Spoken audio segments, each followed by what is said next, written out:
in the debate between capitalism and distributism, who is going to win out?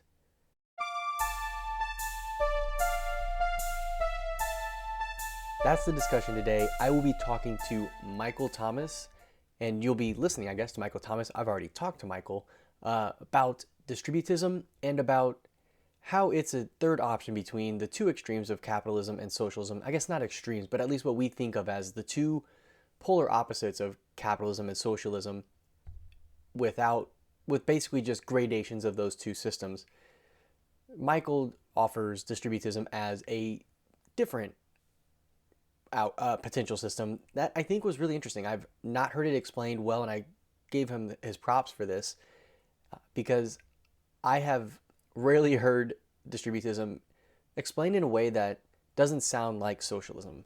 And he made a great point of distinguishing it and showing, I think, how it more of a more distributist policy could curb some of the excesses that we have in our society on capitalism. And I think it was a great discussion, and we had a lot in common, but we had some areas too where I don't think we saw quite eye to eye, and that's fine because I think it was good where we could push and pull a little bit and have a little bit of tension, and it was good, and it was healthy, and it was a great conversation all throughout. And when we disagreed, it wasn't on as much on major things, but there were some definitely points of contention there that I think were worked out and were able to understand each other more instead of combating with, going to hand combat with each other. And I think it was a really great discussion because of all of that. And so definitely you can also check out Michael and what he's doing. He's on Twitter. It's at MichaelTG09, and find him there. There will also be links to his website for his homestead and everything there in the show notes. So definitely check that out as well and to support him. And then if you're enjoying these kinds of conversations, subscribe wherever you're listening to podcasts, leave a good rating and review, help it out with the charts. Those types of things really help with getting it out there more and helping the podcast feeds and everything like that say, oh, this is a good podcast that I should show to more people. So leaving a good rating and review really helps. Subscribe on YouTube so you can watch these whenever they come out. You get make sure you hit the notification bell as well so that you can catch that. And the last thing is, if you go to conversationofourgeneration.com/subscribe, you can, for just $5 a month, you can get access to extra premium content like my courses. You get a copy of my book sent to you, access to the Discord community, and future premium content as well. All of that stuff will be sent out to people who are subscribed for just $5 a month. It supports the work I do and really helps out with being able to fund more of what I'm working on. So definitely do that. And with that, let's hop on over to the interview.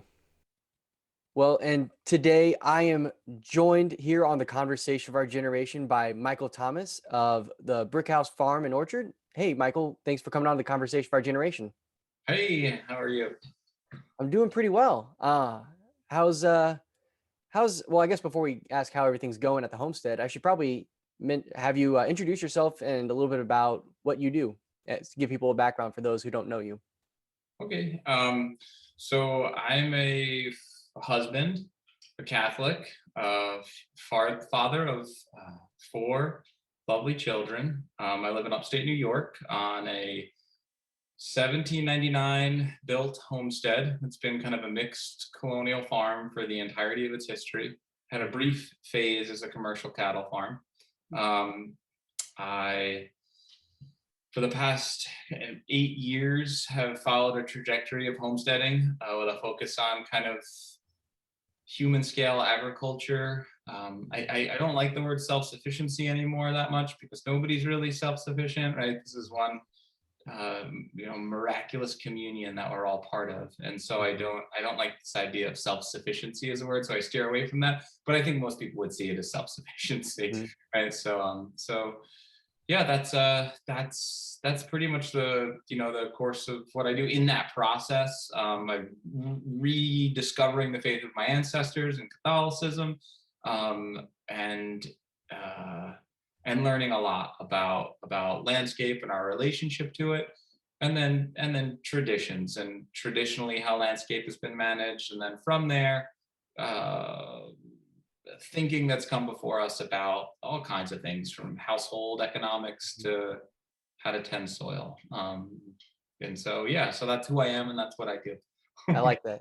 I like that. I think that that's a good point on the self-sufficiency. I like self-reliance because then it's not like it's just me doing it, but I know that when it comes to, the things that need to happen, I can rely on myself for that sort of thing. I don't know. There it's a little bit of both. I think they're both um they don't get the whole picture of the human aspect, but I do think for everyone out there listening who uh is interested in the homesteading stuff, I think they know what you mean by that. Yeah, yeah.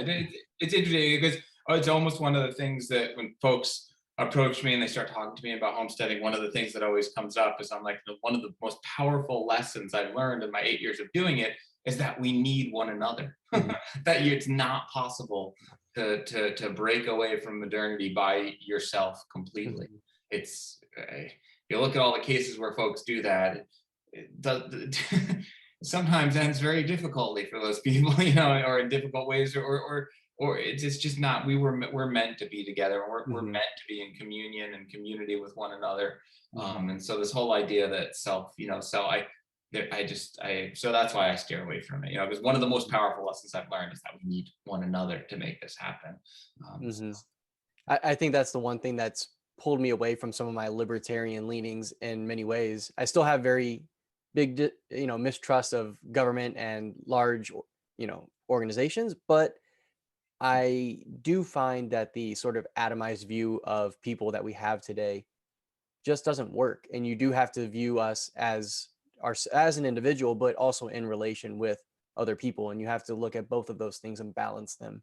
You can't just have one or the other. And we try to it seems like the whole argument is basically radical individualism of like Ayn Rand versus the collectivism of, Mao, Stalin, Mussolini, Hitler. So it like that seems to be the kind of question that we have right now. well, at least in America, right? Or conservatism is right, in other places is grounded in collectivism. So Yeah. it's really it's interesting. As Americans, we have a particular binary juxtaposition, Hmm. but the rest of the world, in many cases, is experiencing quite a different juxtaposition between collectivism and the individual. So Hmm. it's that thing. I think my I don't want to get too philosophical too quickly, but the idea that try and define the limits of self, and the closer you hone down on them, the more gray they get. And so, really, we are all part of a miraculous communion, Hmm. and that extends into the soil. It extends into people, one another. It extends into history, and it extends forward. And so just the boundaries of self, I think, conceptually aren't what many of us think they are until we start really looking at it. Who am I and what am I? And so I don't want to deviate us to a deep Hmm. philosophical thing, but again, right. I'm very not much a libertarian at all. Yeah. Yep. Yeah. Well, and so one of the main things that when you reached out and you wanted to talk to me, the one of the top things that you mentioned was the idea of distributism and comparing and contrasting that with capitalism. And I think one thing that helps whenever you're going to talk about isms in today's world is to kind of define them before so you know what you're talking about when you use those terms.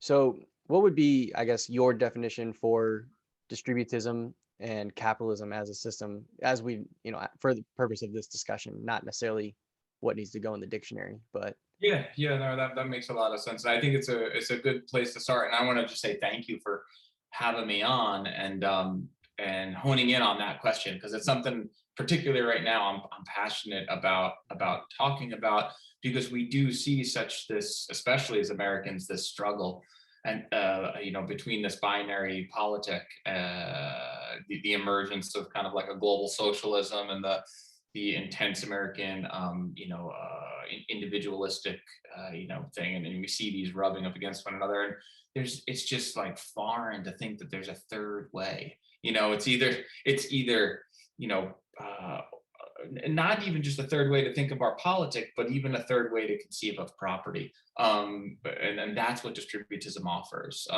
And so a lot of people on the libertarian side of things sometimes ground libertarianism in this idea of property rights, and that gets intrinsically tied to capitalism. And so I would want to, one of the things I'd want to point out is that capitalism isn't inherently about property rights, but capitalism, I'd like to talk about capitalism and socialism and distributism, about frameworks that are both economic and social and political, but they're really the way that I think, best understand each one of those is to look at them and understand them as contexts for where goodness arises from within the social order. And so with capitalism, there's this idea that the more that we can free capital to move around, well, then the more goodness is created. And from that, that's a general context that kind of sits on our society in a political way, in an economic way. And we make all these investments, both in infrastructure and the way we do things, that are supported by this idea that I think we're not often introspective about, that's actually the evaluation. So capitalism for me is an evaluation of where good society comes from. And good society comes from freeing capital, insofar that capital can move as quickly as it can all around. And therefore you get the industrial processes, you get highways, you get large markets, right? You get unregulated markets, so capital can move freely, right? And that's really, for me, what capitalism is this idea that the more free and the more quickly we can move capital around, the better we can make things. Innovation is spurred, and the better we make the world. Socialism, or really socialism, right, as a political thing. Socialism is the means of a republic turning itself into a communistic state. But the defining thing for communism, for me, would be, because that's the end point, right? So socialism is like not a permanent position. It's the abolishment of private property into the state. And so that idea is that private property is abolished, and that capital doesn't move, but capital is managed collectively. So we don't free capital, we limit it and manage it to the collective needs of the social body, right? So, and that's where you get that binary, right? This is create, however millions of people this terrible idea has killed over the course of modern history, and how many failed attempts of it. We can kind of list them off. All the it wasn't real communism. All these attempts at this. The word will never pass my mouth without me really condemning it. So that's something you should know about me, where I sit. So in any event, so that's communism, right? So it's not capital moving, but it's defining society by the limits that are state defined, and those that's where goodness comes from. If we can define within the state what our rights are, what our needs are, what where production should sit, that the not only property but the means of production are seized into the state, and that's where goodness comes from. We can make sure that everyone is cared for if everything is ordered through the state. And then that's it. And so in America and many political systems, that's the only binary. Yeah.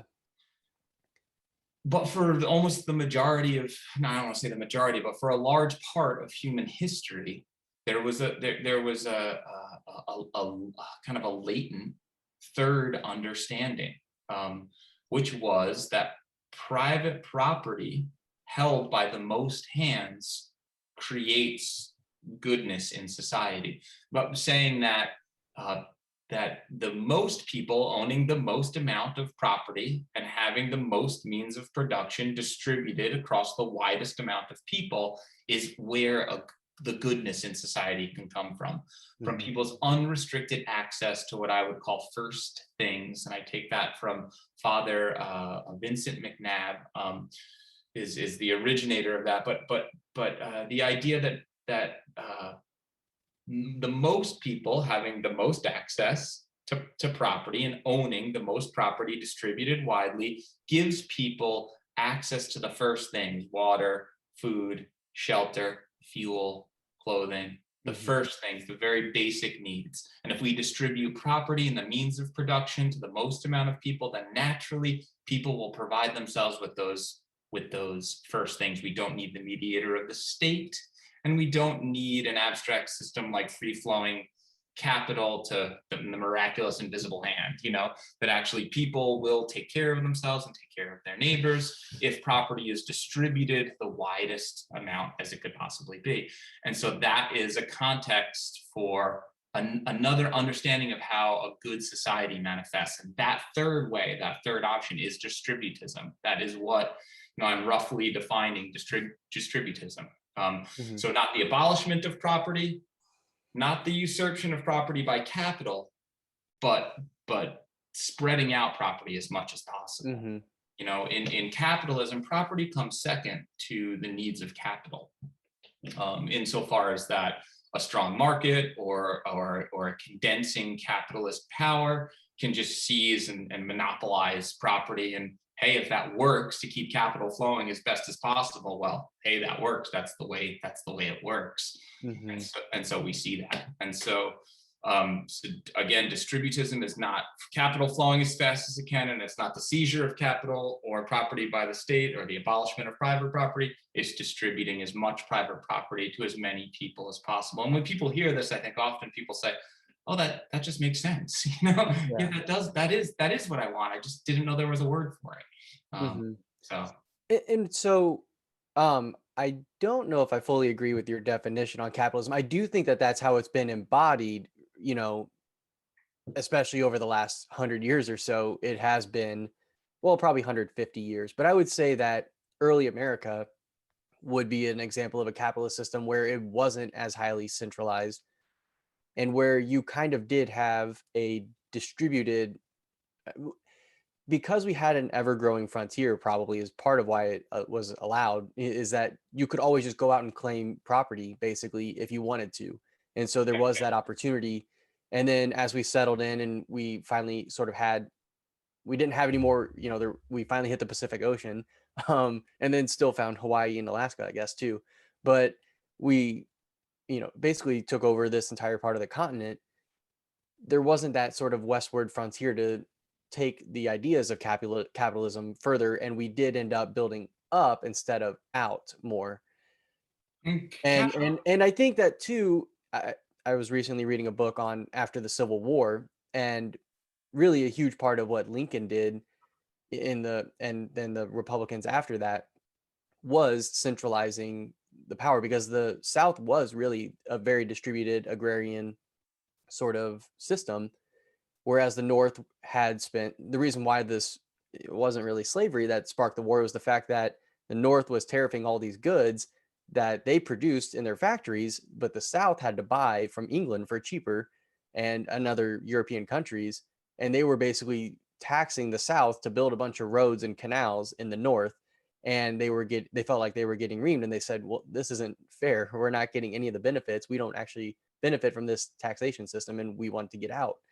um, and so I guess what I'm wondering is if having this distributed model, I don't see how you either get there by basically the state saying you're going, this is how we're going to run things, it seems like, or on the other hand, people freely choosing that, which to me is a free market.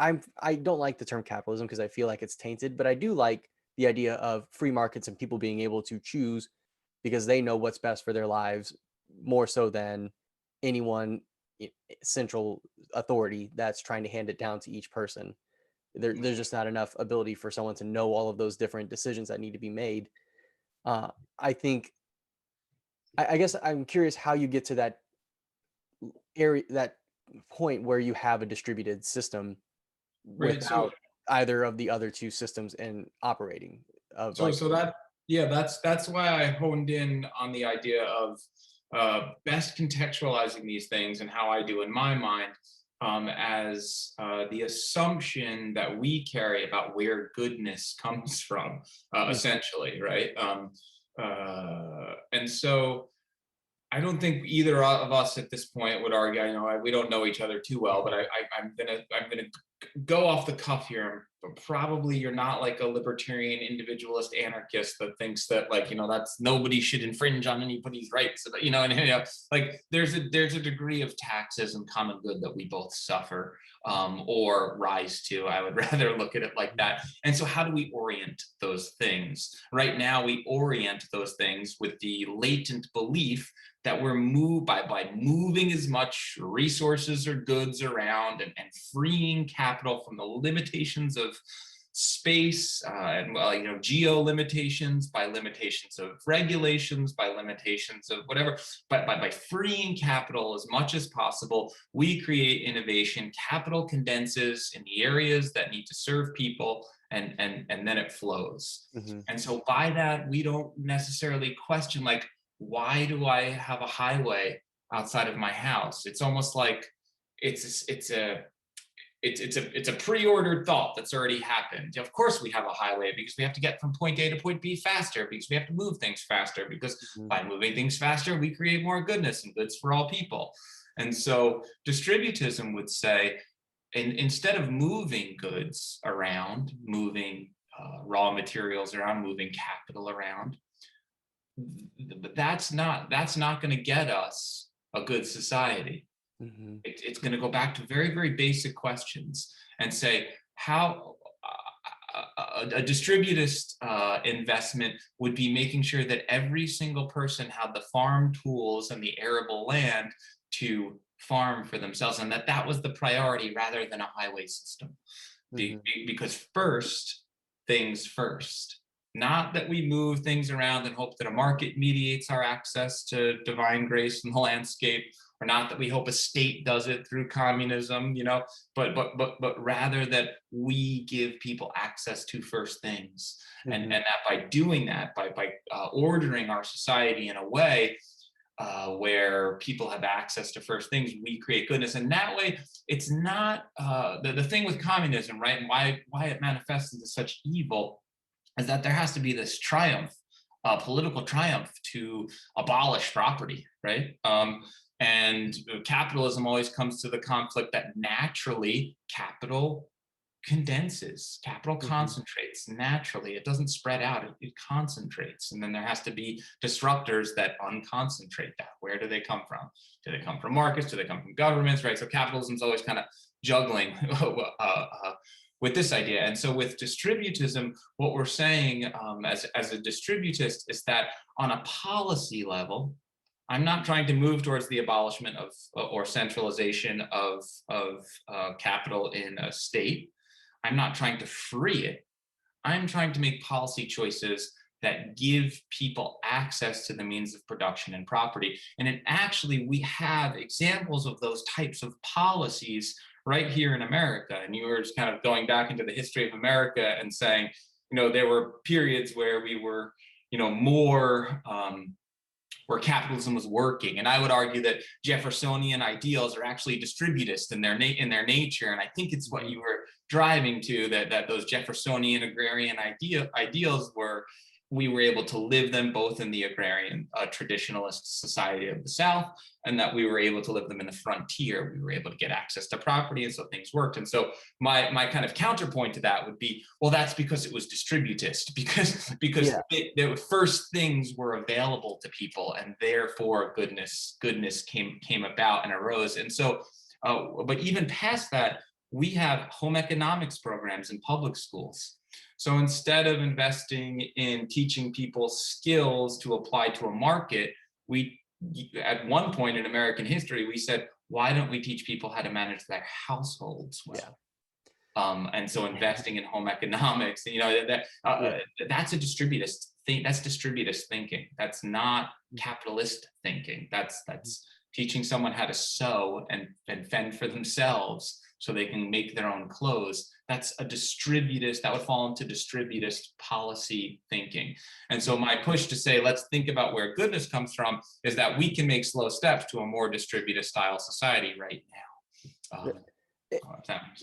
I like that. No, and I definitely am someone who is very much of the Jeffersonian, like when it comes to the founding fathers, Jefferson, Madison, and those that's where I would probably fall with much more. I do have a very libertarian leaning on this side of taxes. I definitely think that, well, that's a different discussion for another day. But I do think that taking money from people, especially on income, I think that there's an argument that that could be had for a sales tax or some sort of consumerist tax, like if you're going out into society. But when it comes to income taxes, I think that that's just basically slavery in a way. At least for the first, I start earning my own money in April when they stop taking a third of it. Basically, is how I see it. But when it comes to capital, so you mentioned that capital has a tendency to centralize, and I think that's true in an economy over the last 150 years. But I think in the capitalist system, and the way that I would look at it is generally people's freely chose, like the way I would look at free markets really more than capitalism. I think capitalism, the way we think of it now, arises from free markets because it is individuals choosing to what is best for themselves and what they think is the best for themselves, at least. And the amalgamation of that creates this market that then capitalism is sort of a way of talking about this mechanism for all these little social and economic interactions that we have, and all these free choices that people are making, and bringing those together and saying, okay, this is a market, we can study what the masses are doing and how it's moving, and we can apply our resources in the right way to get the outcomes that we need. And I would say that capitalism has provided for a lot of those first things for more people than any. I mean, in the last 200 years we've brought more people out of poverty, out of absolute poverty, fewer and fewer people starving, despite the fact that we have more and more people on the world. Where our population is getting bigger and bigger. And while I want many of those like kind of self-sufficient things, like I do think that I would like to see more and more people, and I see it in my neighborhood. I'm in the middle of Indianapolis in the city, and if I walk around my neighborhood, there's chicken coops and all, like every 10th house or something, it seems like, and every fifth house has a garden now. And I don't think that was the case in this area 10 years ago when I was growing up, 10 minutes from here. And so there is a movement towards more of that. And I think that there is a recognition that the system that we've had that has just loaded people up with debt, and that we just live to rent our entire lives until we get married at 35, and and that lifestyle is not what works. But there is the possibility, and I did this, graduating college, was able to buy a house. I got married, about a year and a half after graduating school, you know, and working towards building up property in that way.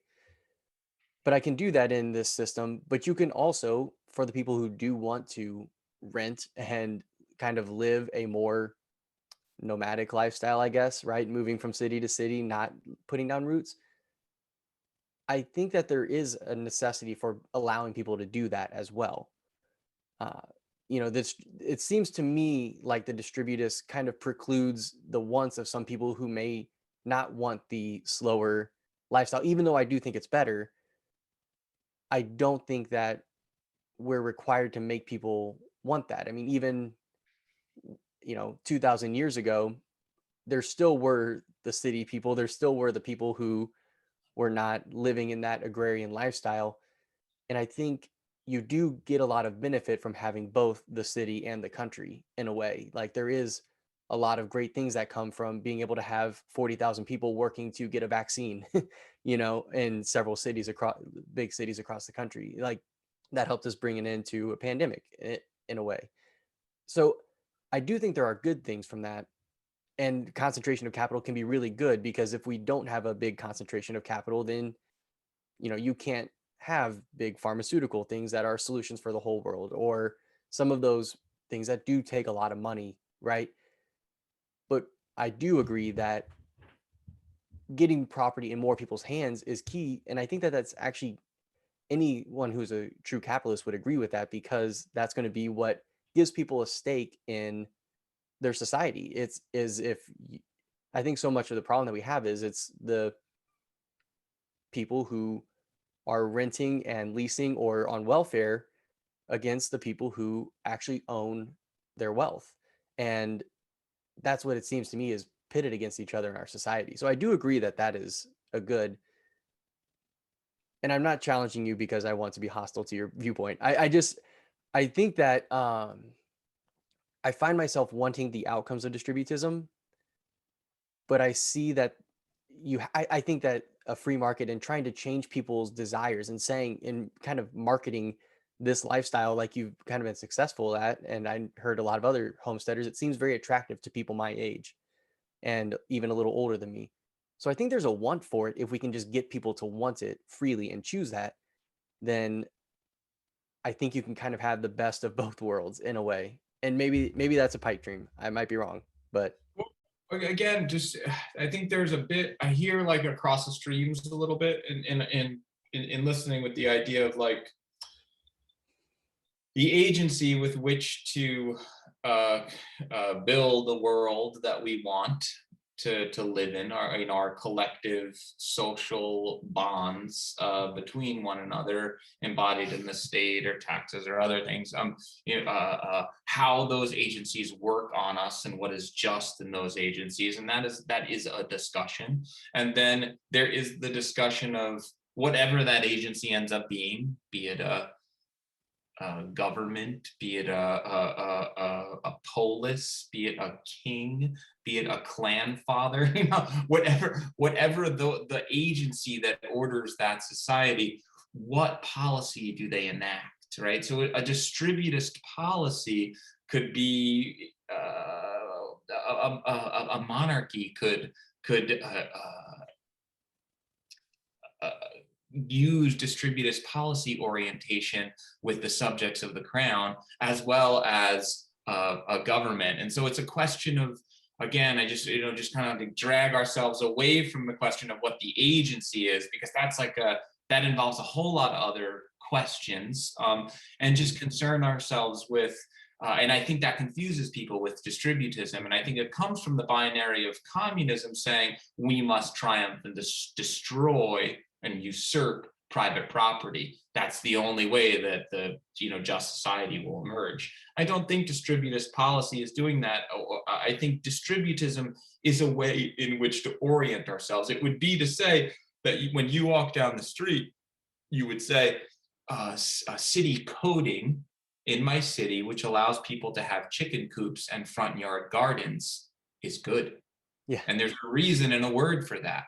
In a purely capitalist mind frame, what's good is determined by wherever capital condenses the most, and then that is good. So it wouldn't be and then I would actually challenge you on that a little bit. I would say that it's where a capitalist, I would say, would argue that activities that are profitable are good. So if right. Well, but if I'm like a small time gardener and and I can raise chickens and garden, and I do it because it's enjoyable, and I think that there's, even if it's not as profitable as going, working an extra couple hours and buying my stuff at the grocery store, it bingo. is It's more not bad. self-sufficient and it's a better long-term bet.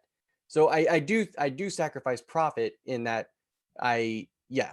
So I do think I understand that I'm making a trade-off there, but I also understand that I'm learning a skill that can be profitable in the future as well. And That's fine. so, but yeah, Divorce from that is that capitalism would say the maximization of profits is where goodness will arise from, mhm, because if we condense the most of them, then we can provide the most for everyone. Where mhm, what you're saying, and I think what you're saying is what I'm saying. I think we're actually saying the same thing. yeah, You're saying, no, there's another set of principles. yeah, It's good for me to be connected and learn a skill and have the resilience in relationship to mhm, my food that I would want a chicken coop. That's distributist thinking. That's not capitalist thinking. And so it's the ordering of your proximity to first things and real property. And mhm, so that is different than when I keep on saying capital condenses. I think a way to envision this is that my goal, a function within a capitalist society to get the things that I want, is mediated through usually a currency, right? So I have a currency of exchange, and the more that I collect and condense within myself, the more successful of a capitalist I am, and the more good I do for my society. This is the argument of industrialists for the past, 200 years. Don't regulate me because I'm feeding the most people, but Mhm. they're feeding people through a secondary function of condensing capital. And what we've seen over and over again in the history of the world is that when capital is allowed to condense like that, eventually, without any type of agency to just disrupt that condensing, very bad things start to happen for people. And so by what means of evaluation would we uncondense that capital? And so it's exactly like you walking around your neighborhood and identifying the front yard gardens are good and chickens are good. Well, that's not the free flowing of capital. That I would argue that's you seeing people uh, uh, touching their place, being involved with their place, and getting closer to first things. This is distributism. This is what you're seeing is a distributist evaluation of goodness. Even if we don't have the language for it, even if the individual doesn't have the language that, oh, this was distributist thinking. But and so that's I think that I think we are just saying the same thing.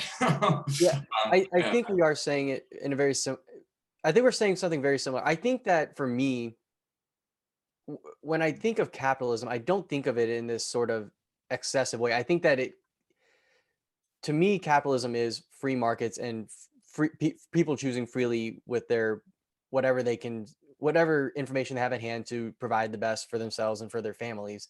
And I think that distributism can be that. And then capitalism, the way we think of it today, is an excess in a way. It's sort of, it seems to me like distributism is a free market that is grounded in much more of a good Christian, probably primarily Catholic, actually, social teaching.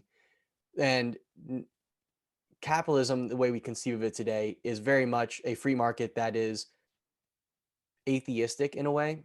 That is, you kind of have this sort of when we secularized, you kind of had, I would say, probably gradations of distributism to capitalism to socialism still, but they were tied through religion and through the society. When we secularized, we kind of cut out this middle part because you had the two extremes. I think that that's happened in everything. I think that's why our society is so polarized, is when you cut out God, you know, I was reading Chesterton's Orthodoxy, and you just kind of realize it's like Catholicism criticized for being too pacifistic and too warlike, because it actually walks the real middle path between the two sort of extremes. And I think that I do think that there is an opportunity right now, and I'm curious to kind of, before we move on to the homesteading side of things, get some idea of what sorts of hopes you see for moving more towards distributism, because I think that, like, with remote work and with everything going on there, we could see that happen. Like, there's already stories of Silicon Valley, like, tech people leaving, going to Colorado, going to all these places, and moving kind of outside of the city and moving where, and like, I've heard stories of those people going out, starting homestead, like going out and having a small plot of land. And because I think there is that sort of left leaning people from California who like that nature aspect of it. And I think that there's sort of this right leaning libertarian conservative side of things that's like, I would like to have my own land, my own property, and not have to, be reliant on others or reliant on the government for things as well. There's kind of, the homesteading movement seems to be pulling people towards this distributist outcome. But I would be curious to hear, like, what sorts of policy prescriptions you would have that would move that way more. Yeah, yeah. So I think you're getting, to the core of what I would say. In many European markets, the way that the condensing agencies of ever larger bureaucracies are preserving rural and agricultural crafts and small scale markets. They use a tax device called threshold taxes. And so it would be that any person producing a product up until a certain limit is not taxed or regulated.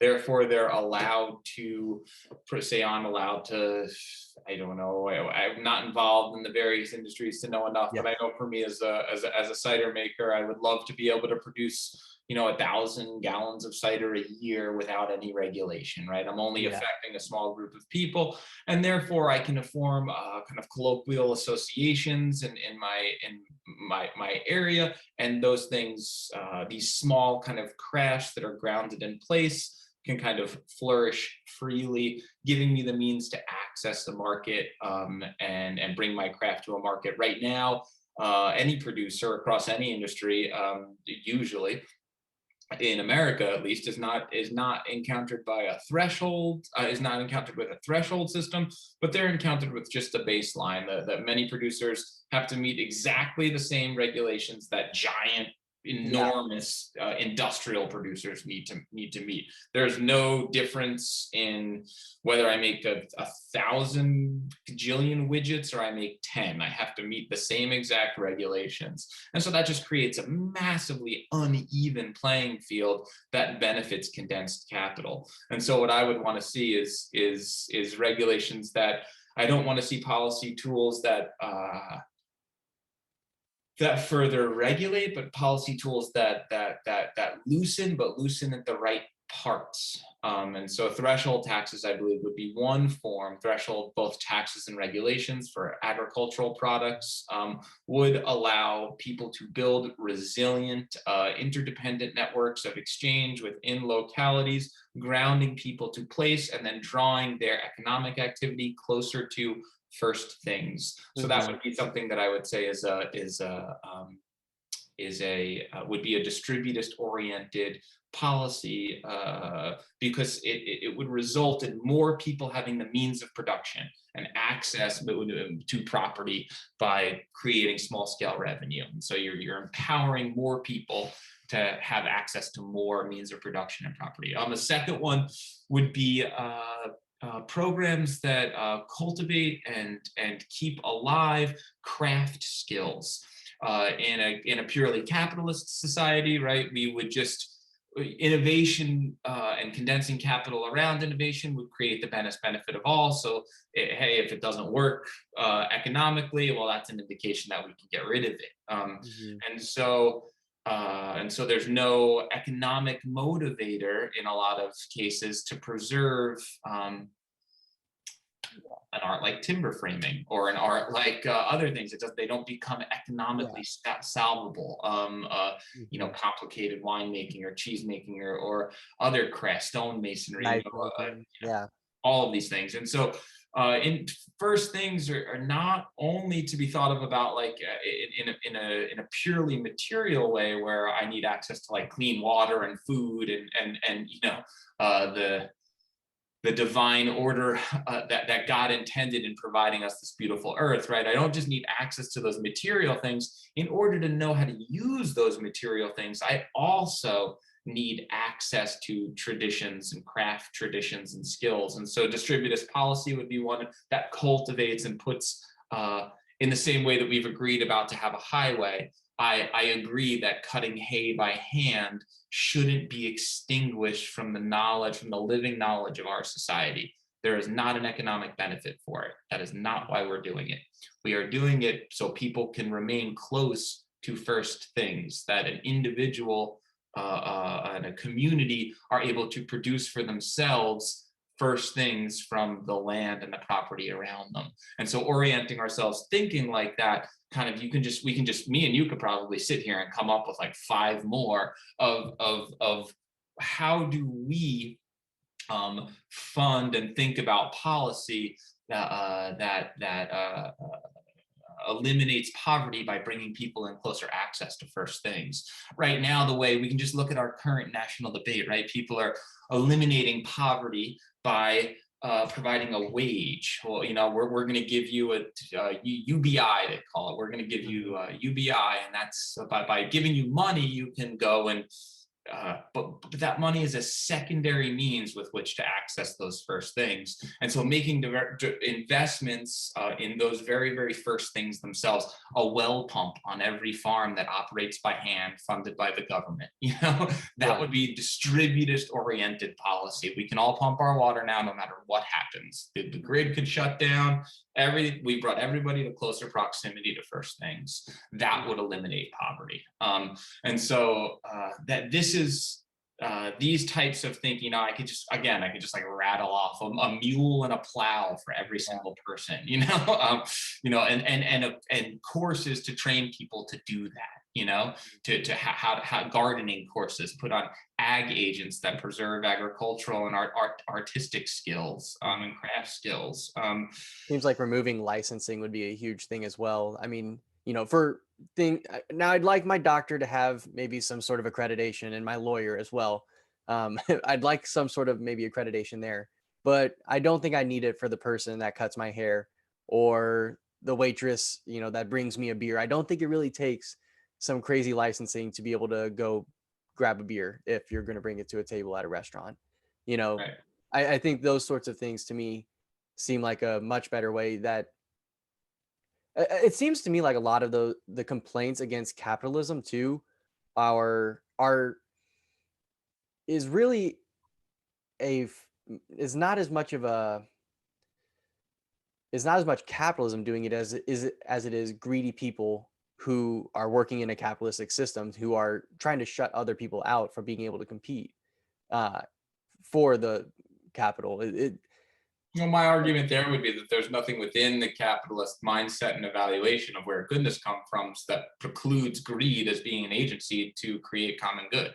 That by such, I would say that an industrialist who is greedy and condensing as much capital to provide industry into larger systems will according to capitalism, will create more and more and more and more for everyone. I mean, we opened 10 minutes ago and we said, Yeah. right, more people have more access to more things now than ever before. My evaluation is that is not, but more people are limited from first things. So that is not going to create a good society. We could feed everybody, but that doesn't mean that we've created a good society. Just in terms of, if we have all the power and wealth condensed into one agent that feeds every single person, and this is the argument of various material, right?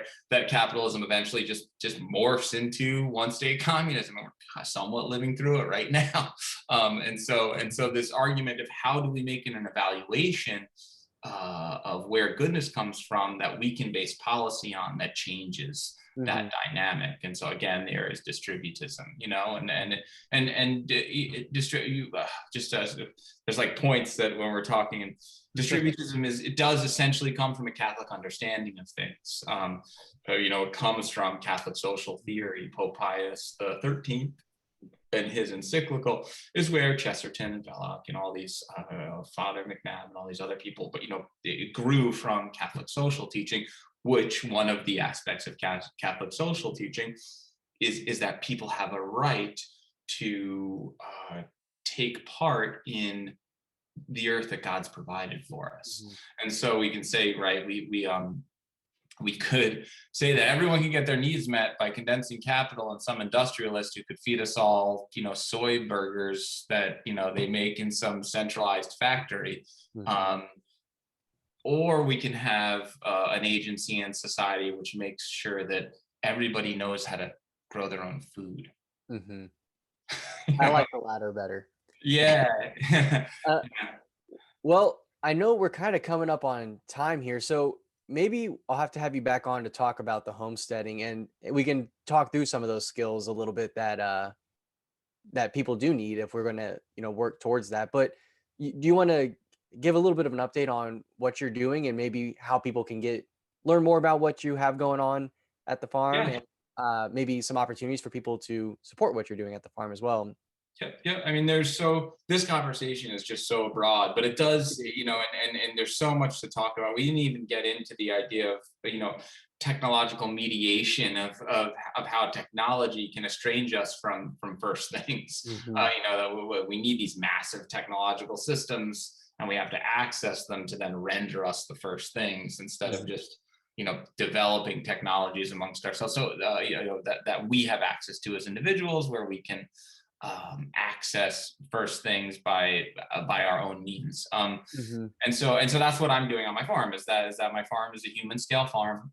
We don't use tractors. Our nutrient cycle with our animals feeds into our orchard, and our orchard feeds back into our animals, and so the entire idea of it is, I don't have like, I'm just copying what was done traditionally before industrial patterns developed that created highly technical systems that required a lot of input from the outside. And so we use, our sheep graze our orchard and then fertilize our orchard, and then fertilize our gardens, and we grow a lot of our own food, and then we slaughter and eat those animals that are managing the grass in our orchard and fertilizing our trees. And so creating a small farm system where I can take care of it without a lot of input from a lot of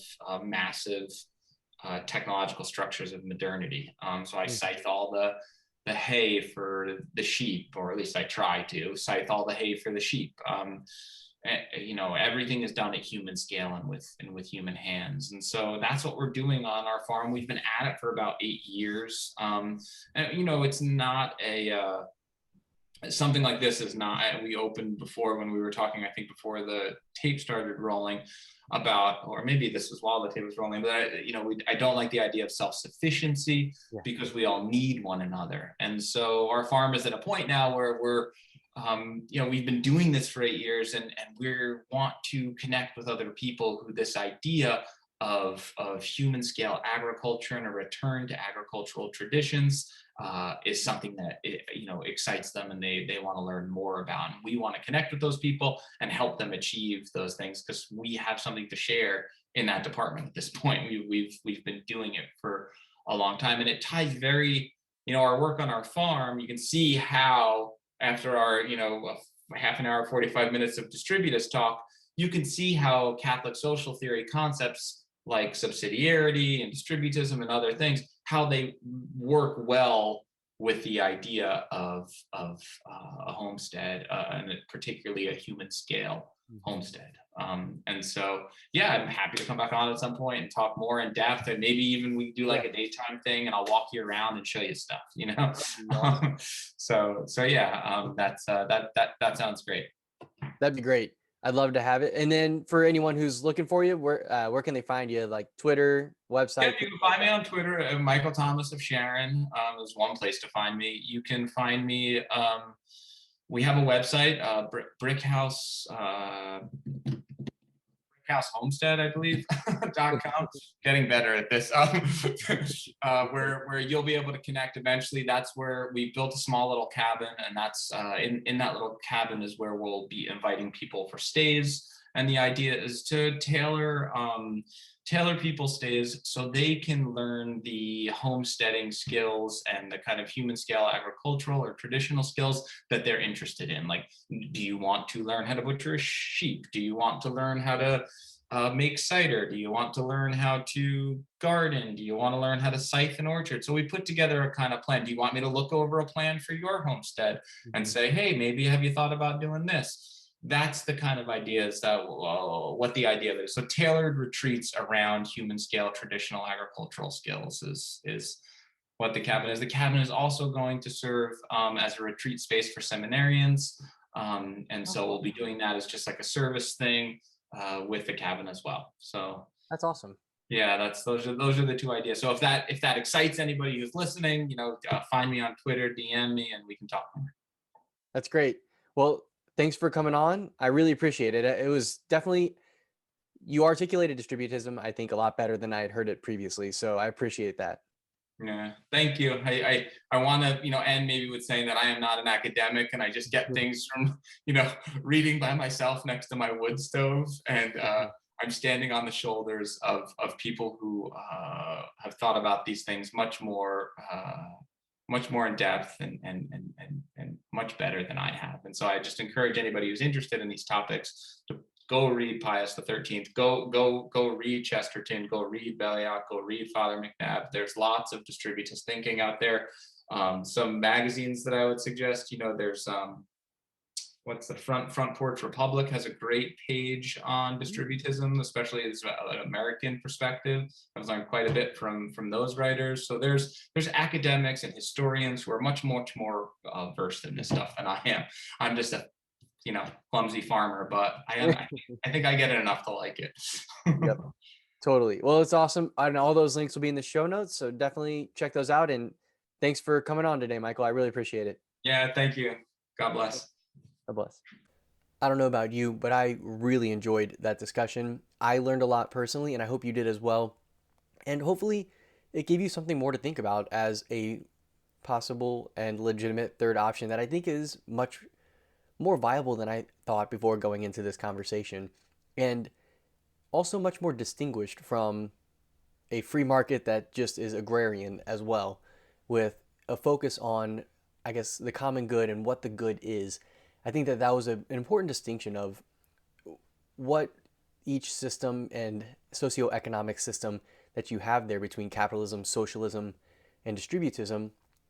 Each of them hold something different as the good. And that's one of my main takeaways, and that's something that I'm going to have to wrestle with a little bit and try to understand where I fall on this question, because I think it's definitely something I have to take seriously. So check out some of those authors that he mentioned. I know he mentioned Belloc and Chesterton, and he mentioned a couple others, so I'm going to be going back and listening to this as well. But definitely check that out. Make sure you subscribe to the podcast or on YouTube or both, and leave good rating, review, reply, and like, or comment rather, and like on YouTube. Follow me on Twitter at ConofOurGen, and head over to conversationfourgeneration.com/subscribe to get subscribed for just $5 a month to get premium access to my classes, a copy of my book, access to the Discord community, and also if you just want to keep up with updates on the conversation, some of my top, weekly discussions, get that in your inbox each week. Lots of good stuff happening there, and a monthly newsletter as well. So it's just like 5 emails a month, maybe an announcement here and there trickled in, so it's not going to overwhelm you. Just go to conversationfourgeneration.com/newsletter. Go there and you can get access to that. But with that, thank you for listening to this episode of The Conversation of Our Generation. Let's get the dialogue going. Talk to you next time.